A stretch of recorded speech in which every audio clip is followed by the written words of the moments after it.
Só que o que a gente vê na prévia do Flamengo é que com o retorno do De La Cruz, quem sai desse time seria o Léo Ortiz. E volta naquela outra conversa que a gente teve outro dia, de que o Tite ele tem uma ordem meio de meritocracia ali, de o Pulgar ser esse primeiro volante dele. Então o Léo Ortiz, que está ainda conquistando esse espaço, ele consegue sacar mais. Só que aí você fala isso pro torcedor do Flamengo, ele na mesma hora fala, tá maluco. Fala pessoal, sejam muito bem-vindos ao Flamengo Informe. Agora vamos acompanhar como a imprensa vem repercutindo aí esse próximo jogo do Mengão, que será contra o Peñarol pela Libertadores. Muitas análises, bastidores, informações, é isso que vamos acompanhar a partir de agora. A imprensa sai repercutindo tudo sobre esse jogo ali, ó. Na imagem vocês podem ver um pouco do retrospecto aí do técnico Tite na Libertadores 2002.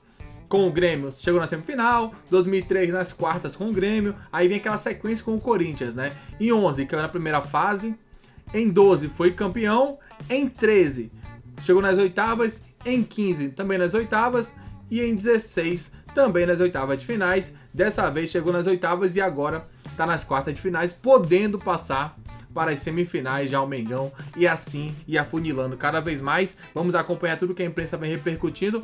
Antes de começar, pedimos que deixe o like, inscreva-se no canal para não perder nenhuma novidade. É claro, o link da ESPN Brasil estará aqui na descrição para que vocês possam acompanhá-los na íntegra. Por isso que o Eugênio lembrava, caiu na primeira fase, foi campeão em 12 e em suas últimas participações ele foi até as oitavas, em 13, 15 e 16, claro, agora já está nas quartas.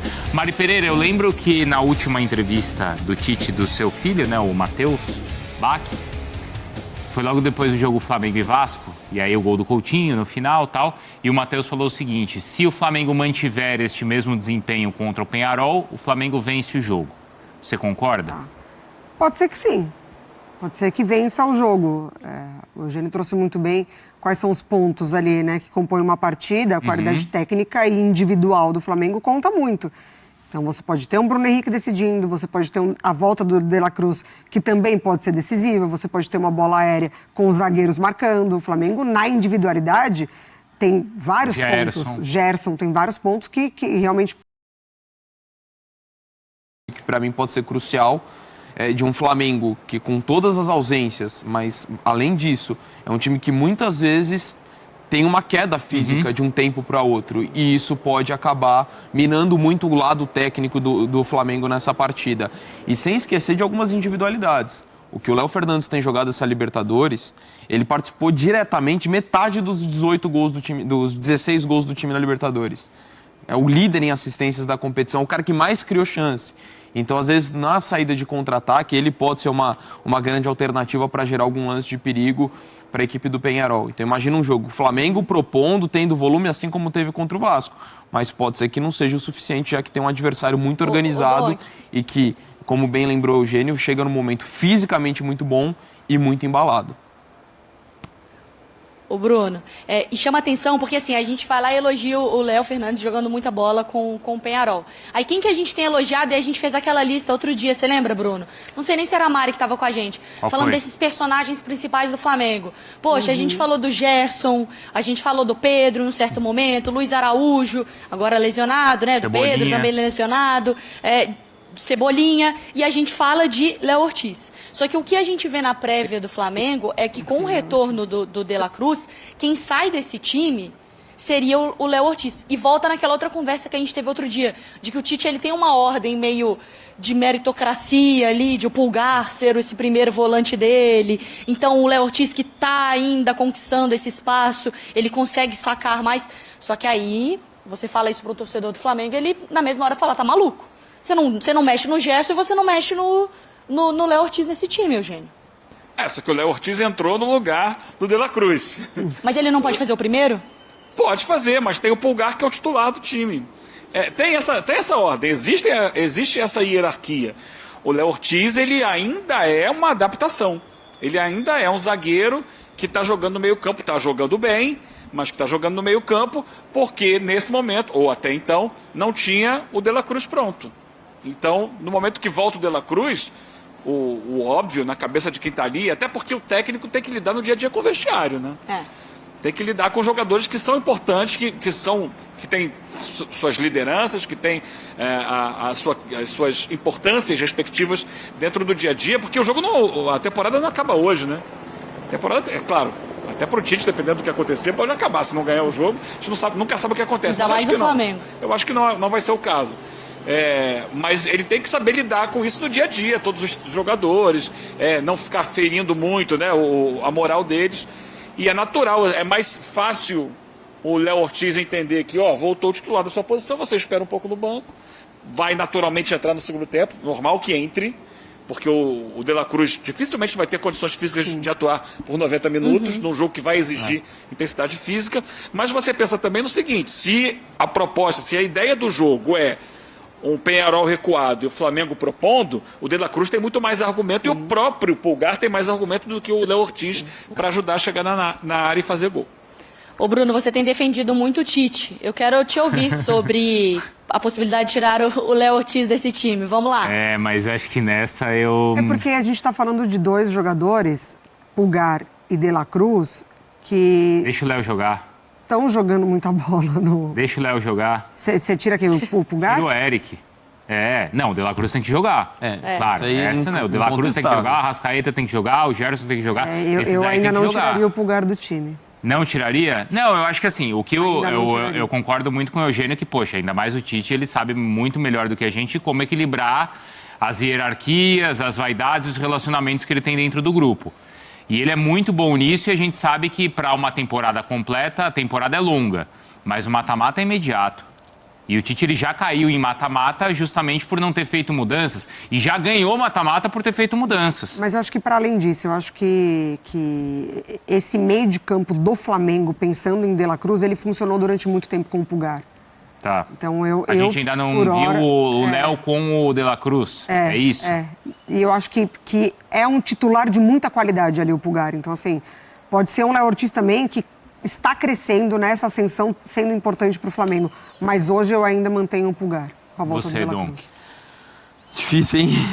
Porque, assim, mais do que o Léo Ortiz tem sido encaixado bem na posição, ele tem um passe vertical. Então, às vezes, para quebrar a linha...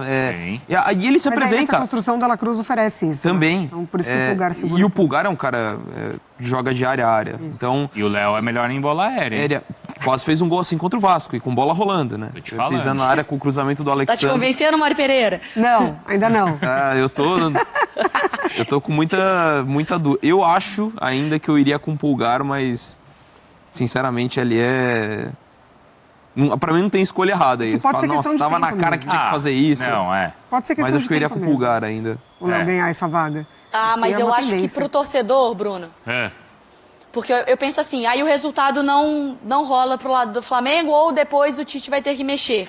Se ele começa com o Léo Ortiz, ele tá numa linha lógica de que o torcedor tá feliz, o torcedor tava pedindo, fazia sentido, o campo tava falando, também não é só... Porque às vezes o torcedor fala muito e tem esse direito, né? Ele tem que fazer essa avaliação, mas o campo tá mostrando isso. Agora, se ele começa com um cara no banco e dá alguma coisa errada, o argumento já tá Mari, pronto. Eu estou pronta, hein, essa é a pergunta na coletiva. Tite, você fala que o campo fala. O campo falou do Léo Ortiz, e aí? Mas o campo a gente não deixou de falar do elogiava Pulgar. a possibilidade do Gerson.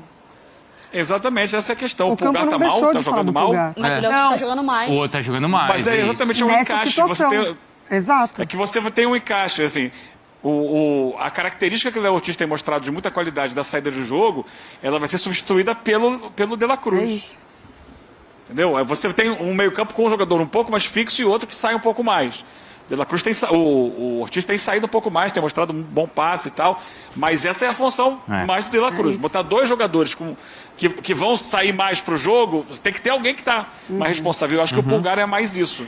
Tem mais esse equilíbrio pro meio de campo. E o Tite tem comprado brigas muito maiores, né, gente? Claro. Eu e ele tem outras situações para pensar. Não, por mais que tenha aí uma... A gente vai discutir o Pulgar ou o Léo Ortiz. Também, sinceramente, não acho que isso vai mudar o destino do jogo. Também não acho. Ele escolhe o Carlinhos no lugar do Gabigol. Essa sim é uma briga grande. E essa ele tem comprado, não é, Mari? Essa ele tem comprado, e assim, até para esse jogo, né, o Gabigol fora por causa de uma fibrose, não foi constatada uma lesão, mas ele ainda não tá, o corpo dele ainda tá nesse processo de recuperação muscular, né, tá fora desse jogo, e ele deixa muito claro, Bruno Henrique, Carlinhos e Gabigol. E aí você tá comprando, hoje eu cheguei aqui, vou contar um bastidor para vocês, cheguei aqui no Maracanã, uma das pessoas da nossa equipe aqui é flamenguista, e aí o outro, câmera, também é flamenguista. Aí chegaram e falaram assim, você é flamenguista? Aí ele falou assim, não, ele não defende o Gabi. Quem não defende o Gabi não é tão flamenguista. É isso Ou aí. seja, pro torcedor, você não defender o Gabi, ainda assim é uma questão. Então é uma briga maior que o Tite já comprou. É você que defende o Gabi ou é ele? Ele defende o Gabi. Ele aqui. Ó. O nosso Cinegra aqui não comprou muito papo, não. Dá pra entender Ou os seja, dois há uma lados. divisão na torcida. Dá pra entender os dois lados. É. Que o Gabi tem 1 ano e meio que não joga bola, mas também desde que o Tite chegou, ele não tem tido a oportunidade de mostrar o futebol dele. E aí, tem tanta coisa que a gente já discutiu do Gabi, né? Mas eu acho que o que chega nesse momento, pelo que a gente viu de como foi redigida a nota do Flamengo ontem nas redes sociais, essa nota indica que é uma decisão da comissão técnica. Também achei. Né? Não foi constatada lesão. A comissão técnica...